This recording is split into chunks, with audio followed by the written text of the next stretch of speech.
Hello guys, welcome back to another FPL video. In today's video, we're going to be looking at my team selection ahead of game week 2. We're looking at the deadlines coming up tomorrow at 11:30 a.m. So let's quickly run through a few players that are going to be starting in my squad and a few, transfer targets that I'm looking to bring in ahead of the deadline. This video is proudly brought to you by myself, FPL Carnage, in association with GW2. You want to check them out. My promo code is right there.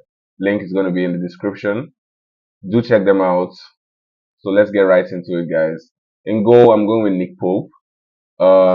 Yeah, I'm really glad with my selection for goalkeeper's choices. I don't really see, him or rather that being a high scoring game for Bournemouth.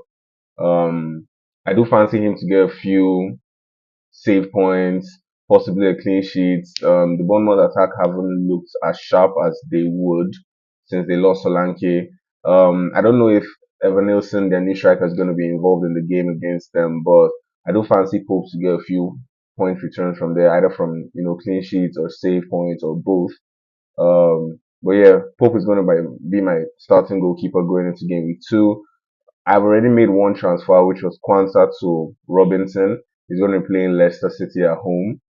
With the arrival of Anderson from Crystal Palace and Sanderberg from Burnley, I do believe that Fulham should, be getting back to a much more stronger defensive structure. So yeah, and I feel like that would give him more, liberty to move down on the left flank to try to get some attacking returns as well, like we saw him try to do in the first game against Manchester United. So yeah, I'm going with Robinson as my replacement for Kwanzaa. Saliba versus Aston Villa away from home. I really do hope that they're able to keep a clean sheet this time because they weren't so fortunate in their home and away appearances, or rather fixtures with, Villa last season. They lost the first game at Villa Park 1-0 and they lost the second game 2-0. But yeah, I still do trust Saliba to start in my defense. Arsenal have been really great from set pieces. I do feel like they're not going to want to repeat such a tragic, loss to Villa come so early this season. So I do fancy it to be a tough game. Saliba potential returns from defensive or attacking transition. So yeah, Saliba is going to be starting in my team. Harwood Bellis of Southampton. He was really great for them in the preseason. Had a goal and 2 assists. Um, Considered just the one goal against Newcastle last weekend. It's his first home game returning back to the Premier League. So I'm going to be giving him a shout or shot rather in my team going into game week 2. In the midfield, we have Nkunku, Gordon, Smith Rowe, and Mohamed Salah. Nkunku, we saw him get a goal in the Conference League fixture yesterday against Servette. He did win the penalty and then converted the penalty into a goal. Although he got subbed off at the 58th minute, I do believe that he should be given a green light to start the game with Wolves, or rather against Wolves over the weekend.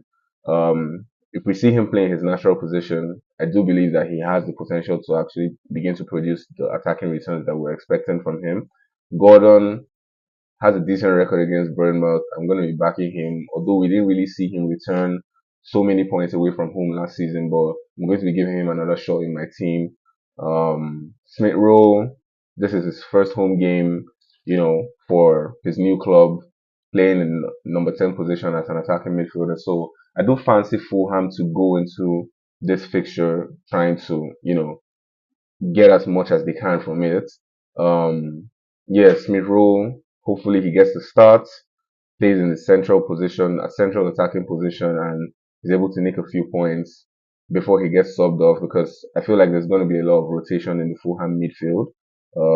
They have a few other options in the midfield area. So yeah, I hope he does get a few points before he gets subbed off. Then Mohamed Salah against Brentford. Yeah, we've seen him return quite a few times against Brentford since they were brought back into the Premier League. It's his first home game of the season as well. We know that Salah likes to, start of the season, with a bang. He likes to return goals, assists as early as the first 13 to 19 game weeks in the season. So yeah, I'm actually backing him for a great return as well. Maybe something similar to what we saw against Ipswich Town in the first game week. But yeah, he looks like he's going to still be the key talisman in attack under the new coach. So Mohamed Salah would be my fourth midfielder going into game week 2.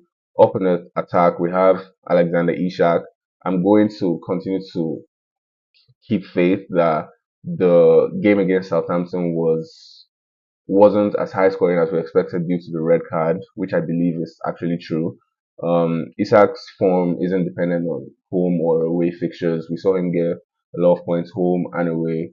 So yeah, Isak also a fairly decent record against Bournemouth. I I'm hopeful that he is able to return a few points against Bournemouth.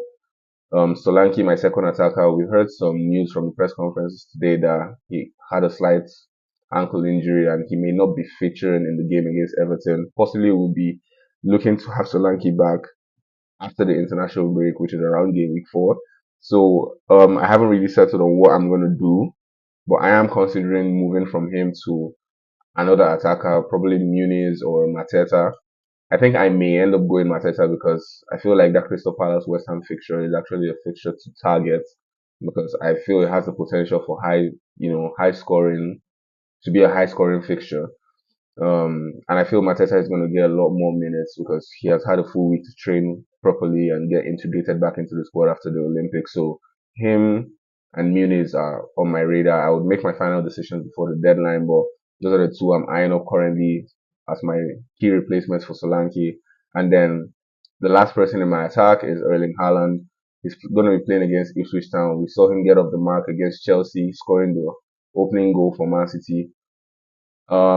Yeah, he also has this record where he hasn't returned any points in the second game week of the season.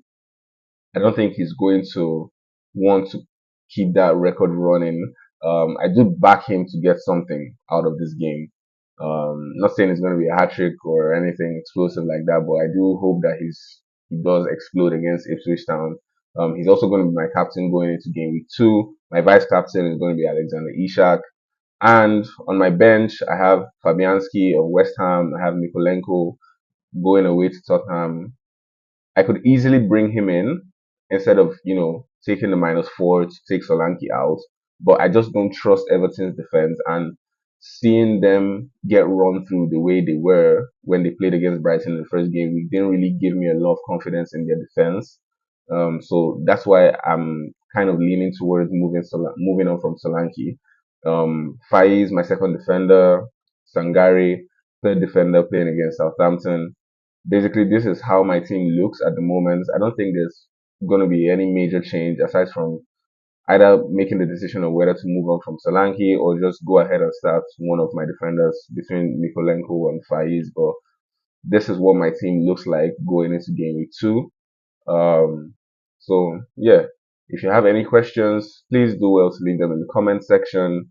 I'll do well to get back to them as quickly as possible. Please like, share, subscribe to my YouTube channel if you're new on here. Once again, this video has been brought to you by myself, FPL Carnage, in association with GW2. Thanks guys for watching. See you in the next FPL video.